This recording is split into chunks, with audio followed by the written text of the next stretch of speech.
Matthew 25, 1 to 13. Jesus said to his disciples, "Then the kingdom of heaven will be like this. 10 bridesmaids took their lamps and went to meet the bridegroom. 5 of them were foolish, and 5 were wise. When the foolish took their lamps, they took no oil with them, but the wise took flasks of oil with their lamps. As the bridegroom was delayed, all of them became drowsy and slept. But at midnight there was a shout, 'Look, here is the bridegroom, come out to meet him.' Then all those bridesmaids got up and trimmed their lamps. The foolish said to the wise, 'Give us some of your oil, for our lamps are going out.' But the wise replied, 'No, there will not be enough for you and for us. You had better go to the dealers and buy some for yourselves.'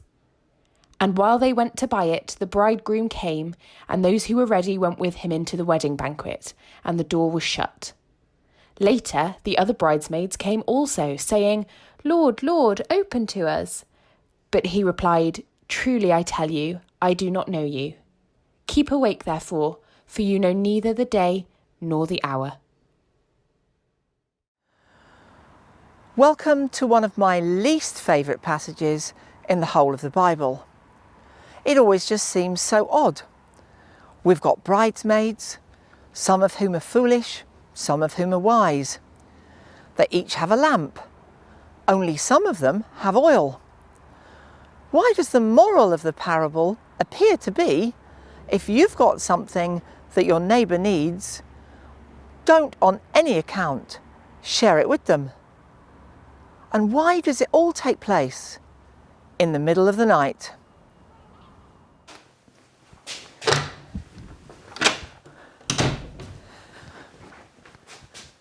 Have you ever been behind on something because you haven't prepared well enough earlier?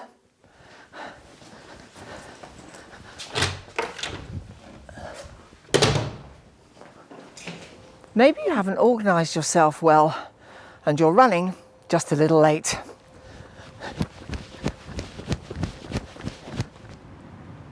Maybe one way to understand this parable is to look at what happens shortly before it. And it's the story of the thief in the night who comes when no one is expecting it. Well, if that's so, maybe Matthew is trying to tell us that when we meet our Maker, we may not be prepared for it. And if that's the case, maybe the bridesmaids are us, you and me, disciples. Maybe the oil in their lamp is the store of good works and good living and discipleship that they have shown throughout the whole of their life. So maybe Matthew is trying to tell us that we can't wait until tomorrow to start living as a disciple should. We have to start now, because tomorrow could be too late.